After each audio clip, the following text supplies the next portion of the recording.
back to my channel. Hi guys, welcome back to my channel. You can call me Lemonade. Today's video. I was supposed to put this video out ages ago. I know, I'm sorry. So this video is basically about how I was able to save over £30,000 by the time I had left university. Yeah. So by the time I had left university, I had over like £30,000 in my savings account, I guess.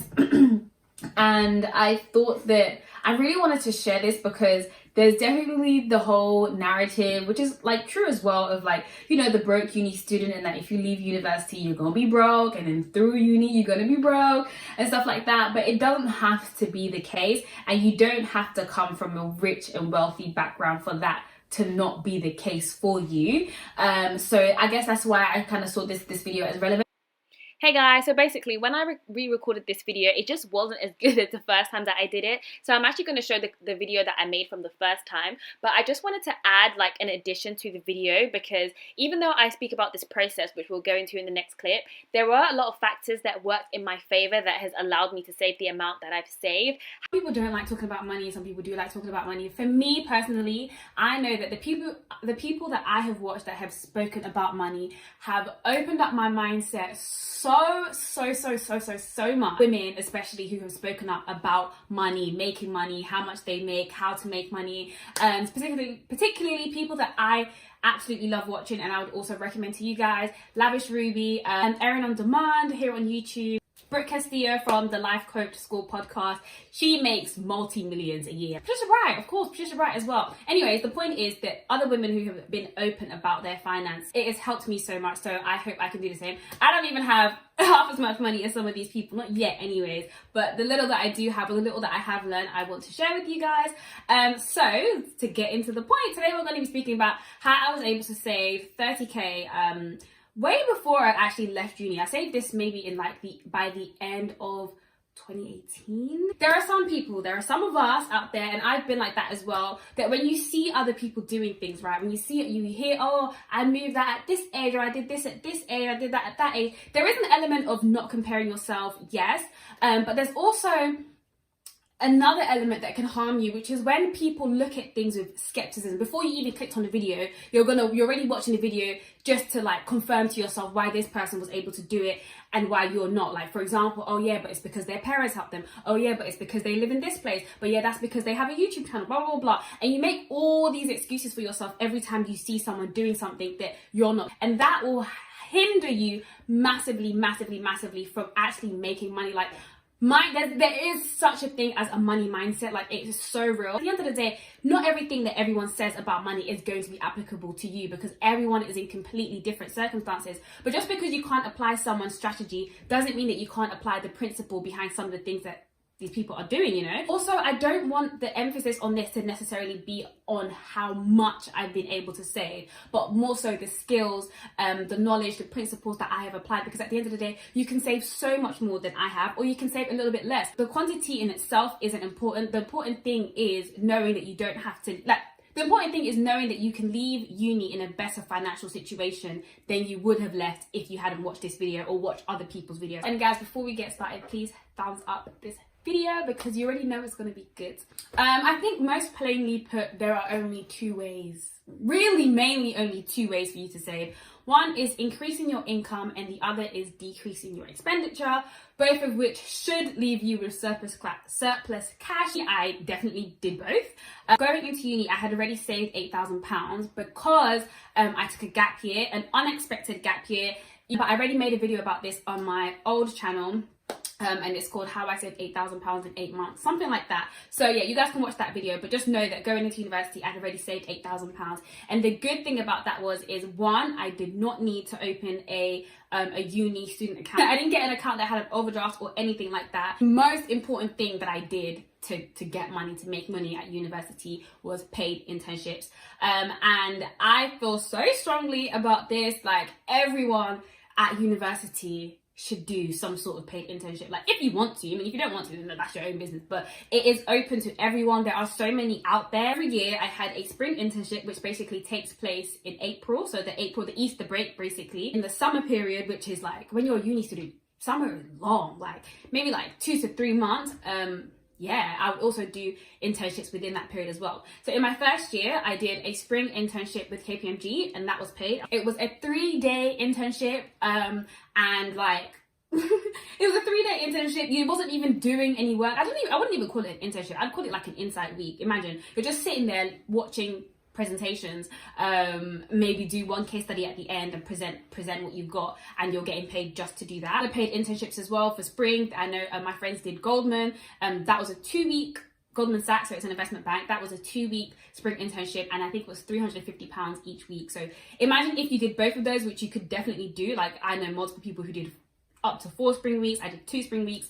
If you did 2 paid ones, that would be £1,000 in your first year in Easter. Summer, I also did an internship, so I went back into the insurance industry because I had some experience in there, and this wasn't like a particularly well paid internship or anything, but I definitely made a couple £1,000s. It was a 6-week internship as well. In my second year of university, I did a spring internship with Teach First. That was for maybe 2 weeks as well, maybe like £500, maybe like £250 a week, or £600, something like that. It was good money. And then in the summer internship of my second year, I did a 10-week internship at JP Morgan, and I got over £10,000 for that. In my final year, I had spring internships lined up. I was going to do a paid one with, oh my God, I forgot the name. It was an American law firm, and I think it was like £500 a week. And then I also had I was supposed to do a property one in the summer as well. So as you can tell, paid internships almost throughout, and they were across so many different industries. Like, listen, you do not have to stay loyal to an industry at university. You do not have to stay, you don't owe anyone anything, and to be honest, like, no one expects it of you. Like, even when I did like would sit down with people and they're like, oh, you've got such a wide variety of work experience, I'm like, yeah, because that's what university is about. Like, I'm testing out different things, and because I've tested out different things, that's why I know I want to work in this, or that's why I know I want to work in that. So it doesn't do you any harm, it only benefits you. But that is what I did. But in hindsight, I would have done so much more. Like, starting YouTube as well has, would have been a great source of income. You can do so many side hustles and stuff, but this video is not about that. It's more about how I managed to save, and then I can do a video of like how to make money in general. And another thing that I would say, if you're really even more on it, you can even do winter internships. A lot of these law firms in particular do winter schemes. It does mean that during the year you have to be a little more on it with your work, and it does increase your workload because you also have to spend a lot of time doing applications, etc. Okay, one thing I wanted to mention as well is that these internships, like, I know I'm like saying like, oh, I did this many, I did that many, they are not easy to come across. Like, those of you who have been watching my channel for a while, you already know that we're all like, a lot of the content that I make is trying to help people get these internships because they are not easy, especially the ones, for example, like the summer internship where I was able to get over £10,000 in 10 weeks, that the acceptance rate was like less than 2%.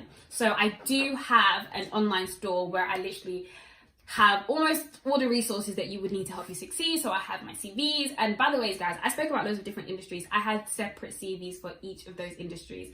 Maybe I could do a video on that in the future, but yeah, my CV's on there, my cover letters are on there. That is a big thing when it comes to applying to these internships, cover letters, and you really need to get them right. My interview questions, answers, everything is all on the resource bank, so make sure you go and check that out if you're thinking, okay, I want to do these internships, how do I get one? The other side of saving money at university, reducing your expenditure, the same but cheaper. And that's basically the idea of, you can still do all the things that you want to do, but you can go about them in a much more financially savvy way, and that will allow you to get so much more out of your money than you would usually do. So one of the things that like I would do, for example, is look at what your biggest expenses are at university. So for mine, over like £50 was on my phone bill. Mind you, when I was starting university, like, no, you know what? I took a contract out right when I started uni.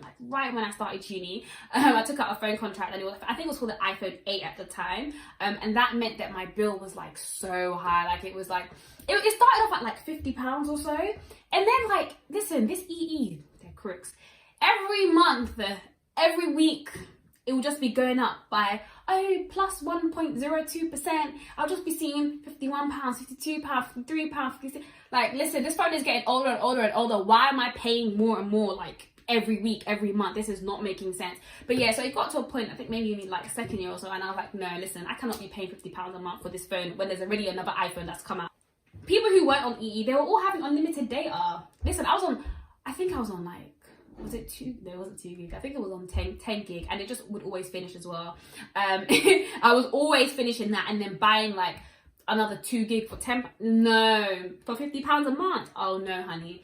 So I was like, nah, I'm leaving EE. So yeah, I think my phone was coming to the end of the contract. And guys, you know what the worst thing was? Yeah, my phone, like, the 2 years had passed. They didn't even call me to tell me, oh, like, you're available for an upgrade. I was still paying £50 a month for a phone that I'd already paid off. And I was like, listen, first of all, y'all didn't even tell me that it was time for me to upgrade. The guy was like, okay, is there an offer that you've seen that you like you want to go to? And I was like, yeah, like, over there in Free, they have unlimited data. I was like, that's where I'm trying to go. He was like, how much is it? Blah, blah, blah. Long story short, I was able to get, it wasn't even unlimited, it's like 100 gig of data for for like £20 a month, £30 a month being saved, just like that.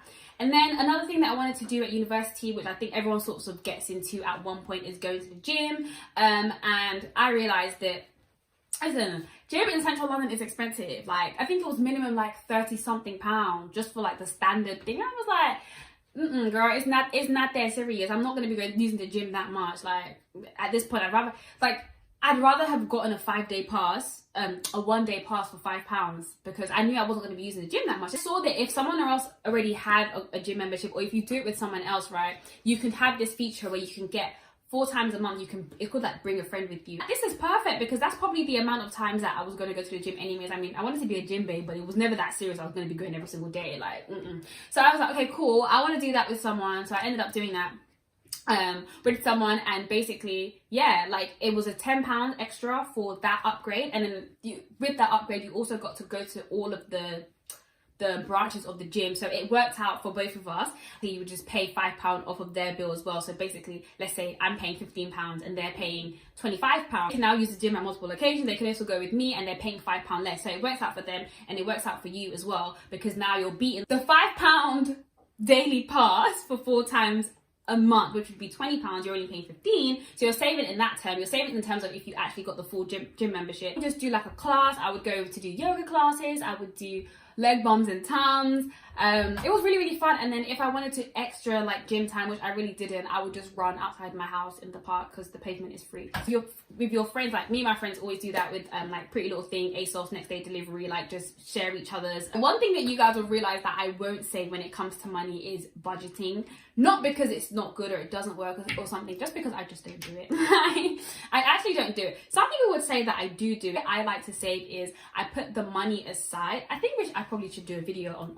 The way I like to save is I put the money aside, like a specific sum that I want to put away, I'll lock away, and then I just, whatever is left, I spend that however I want to spend. If I want to spend everything on clothes, I spend everything on clothes. If I want to spend everything on food, I spend everything on food. I don't really like the idea of like putting, okay, could only spend this much on groceries and this much on going out. I don't really like that. I just like flexibility, because one month all I want to buy is clothes, and the next month I might not want to buy any clothes. Other thing that I think is important, especially as you go on to do these internships and stuff, you will get taxed, honey, okay?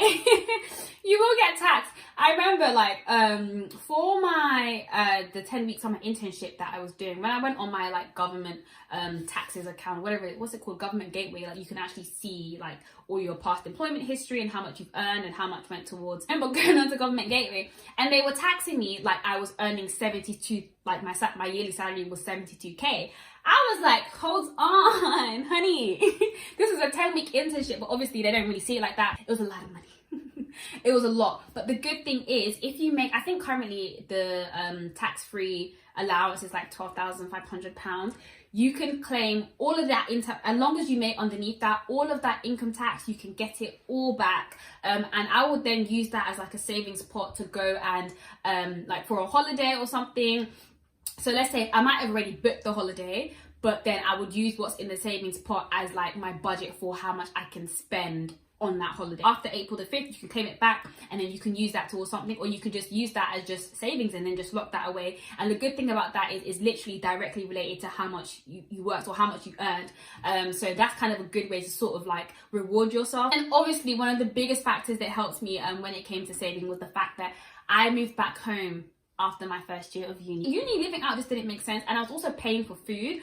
technically, because there was a canteen downstairs. You get dinner every day. That food was disgusting. Like, everyone else was like, no, yeah, it's nice, it's nice, it's nice, but nah, I did not like it. I didn't eat it. I would literally, like, I think I mentioned this in another video, I would always just order food anyways, literally while everyone else was having dinner. I would be in the canteen with my ordered food. I just didn't like it, so it was a waste of money. Obviously, I was living in London as well, living in central, like towards Euston. It was about £200 a month for a rectangle with the zinc inside. Back home happily. I think it was so much better for my mental health and everything. So that was a big saver, because I mean, I was spending like what, £6,000, £7,000, £8,000 on uni accommodation, and that was even with me getting a shorter contract. So my contract was about 34-35 weeks, so you had to move out in Easter and Christmas, and I picked an accommodation like that because I wanted to save extra money.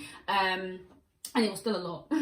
It was still a lot. So that was a major thing that I did. And I know not everyone can do this, because you may not go to the same, your university may not be in the same city that you live in. But I've seen people do it, like maybe not that far out, but from like live in London and go to a university in like Essex, or like on the bridges of London, and save loads from it.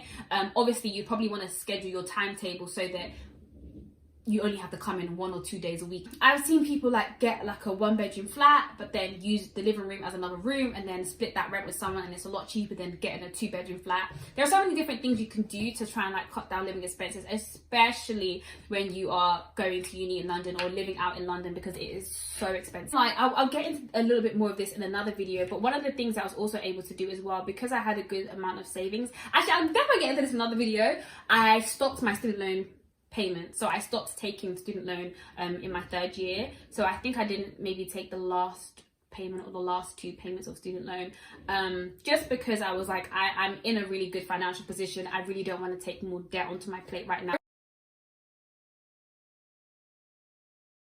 So one of the big things that has allowed me to be where I am right now and to save that amount of money or whatever is living in London.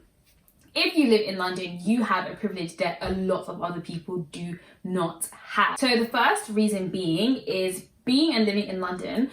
London is the city that has the best universities in the world. I think it's like the #1 city for the best universities in the world. It has many, many top universities. And so for me, wanting to go into a top university, I didn't have to look outside of London to go to the university that I wanted to. I studied at the London School of Economics. I could have also studied at UCL. That was also another top choice for me. But if I was into sciences, for example, I could have studied at Imperial. There's King's College, there's Queen Mary. There's so many good universities in London, which meant that though I have grown up and I live in London, like my family house is in London, I didn't have to leave London to go to university. And now that is a choice, because there are a lot of people who grow up in London and live in London and have families in London, but their #1 priority is to make sure that they do not go to uni in London, because they've kind of grown up there, or they just want to get out of their family house, so they don't want to go to uni. I moved out for my 1st year of university, and then in my 2nd and 3rd year I moved home. And another reason why that being in London is also important, I am a 1st year analyst in an investment bank,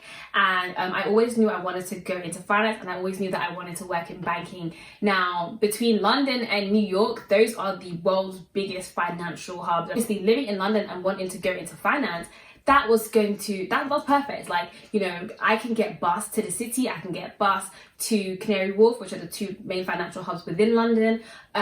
It also meant that when I did an internship, I did a 10-week internship at where I work now, and that 10-week internship within the investment bank was £10,000. And, you know, someone else could have done that internship but done it in, I don't know, Manchester or something, and you wouldn't have got paid that much, because it's not London. So because London is so expensive, the wages are a lot higher as well. So that has also contributed. At top universities, you tend to see a lot less people from lower socio-economic backgrounds. It just happens that way. And because of that, my university have a pot. They have a pot for people who come from lower socio-economic backgrounds. And depending on how many, the pot is the pot, right? And depending on how many students from those backgrounds come, then that money is split between all of us. And going to a university where there weren't that many people from lower socio-economic backgrounds, the amount of bursaries that we got were a lot. Like, anyone who went to LSE and came from a background like mine, you know that they helped us out a lot. They paid for some of our accommodation. They gave us bursaries. They were just like handing out money left, right and centre. And that also helped me as well. Like, when are you getting this car? Like, when are you getting the car? It's time for you to get a car. But I'm just like, why should I get a car if I live in London? I have transport. that works perfectly fine. We're in a pandemic. Where am I going? And even if we weren't, I can get bus to work. I could get bus to uni. There's just no point. And I think I've definitely made smart choices, and I've always tried to be quite mature about the choices that I've made, because I feel like there are some people who you need to get a car. Like, you live somewhere where like the transport is crap. You can even live in certain parts of London and the transport can be crap. And I could definitely see the benefits of getting a car, but it just so happens that for me, there literally really isn't a benefit other than the fact that I can say, oh, I have a car. I don't really care for those things. Like, I don't measure myself by what people say that where I should be, and I always try to block out anything that causes me to make financial decisions that based off of other people. But yeah, I think that's all I'm going to say in this video. I think that this is a conversation that probably needs to continue, because I'm sure you guys will have loads of questions, but that will be it for now. That's all I can think of right now. But yeah, so thank you guys so much for watching. Bye.